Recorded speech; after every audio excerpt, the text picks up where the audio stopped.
Assalamualaikum warahmatullahi wabarakatuh. Nama saya Noval Mulia Ramadan dari SMA Negeri 1 Pekanbaru. Di video kali ini saya akan membahas tentang pengalaman saya dan orang-orang sekitar mengenai dampak sosial dari pengembangan dunia informatika.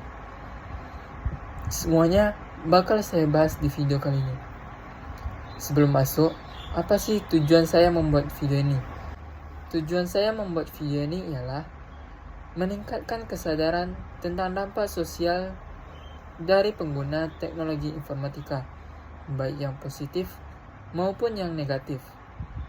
Kedua, mengajak teman-teman sebaya untuk menggunakan teknologi secara bijak dan bertanggung jawab. Yang ketiga, mendukung pembelajaran TIK dengan cara kreatif dan relevan dengan kehidupan sehari-hari. Nah, sebelum masuk ke dampak, saya akan menjelaskan apa sih yang dimaksud dengan informatika. Informatika adalah ilmu yang mempelajari pengalaman informasi menggunakan teknologi, terutama komputer. Istilah ini mencakup berbagai aspek, mulai dari teori dasar komputasi, pemrograman, hingga pengembangan perangkat lunak dan sistem informasi. Pengolahan informasi. Informatika mempelajari bagaimana informasi dapat diolah, diubah, dan dimanipulasi menggunakan teknologi terkait. Sistem komputasi. Informatika melibatkan studi perancangan dan pembuatan sistem komputasi dasar yang dapat memproses dan menyajikan informasi secara efektif dan efisien. Teori informasi. Informatika juga mencakup teori informasi yang mempelajari konsep matematis dari suatu informasi, perangkat lunak dan perangkat keras. Informatika mempelajari tentang pengembangan perangkat lunak dan perangkat keras yang dibutuhkan untuk mengelola dan memproses informasi. Aplikasi. Informatika memiliki banyak aplikasi dalam berbagai bidang, seperti kesehatan, bisnis, dan lain-lain. Setelah memahami makna dari informatika, barulah kita dapat mengetahui apa saja dampak dari informatika dalam lingkungan sekitar kita. Berikut adalah dampak positif dari informatika. Yang pertama, kemudahan akses belajar e-learning. Contoh, belajar saat pandemi. Pada saat pandemi COVID-19, semua kegiatan diharuskan di rumah, termasuk kegiatan belajar dan mengajar, menggunakan aplikasi yakni Zoom, Classroom, dan lain-lain, dan juga mencari materi informasi pelajaran dengan menggunakan teknologi. Selanjutnya yang kedua, mendukung ekonomi keluarga melalui bisnis online.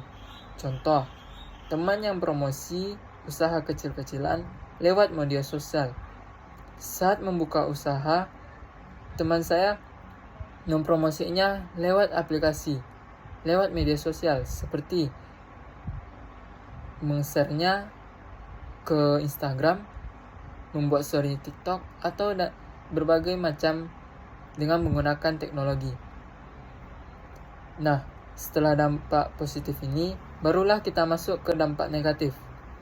Yang pertama, dampak negatif dari informatika. Kecanduan handphone.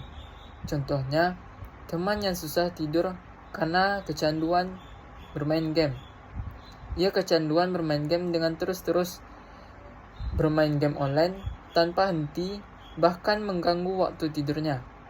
Yang kedua, isolasi sosial. Contoh, menjadi lebih sering menyendiri. Tanpa isolasi sosial, bahkan bisa merusak kesehatan mental kita dengan tidak keluar rumah atau tidak keluar kamar, dengan bermain teknologi seharian. Nah, dari dampak negatif ini pastilah ada solusi.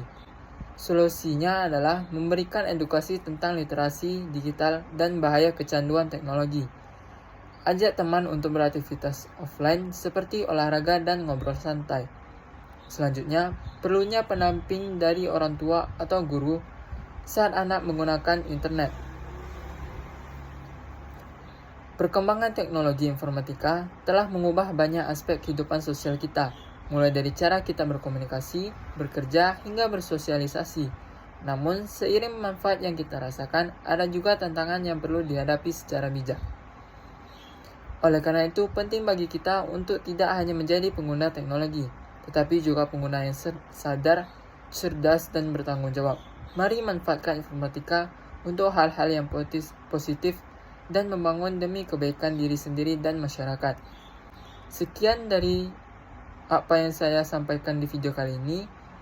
Mohon maaf apabila ada kesalahan, kekurangan. Wassalamualaikum warahmatullahi wabarakatuh.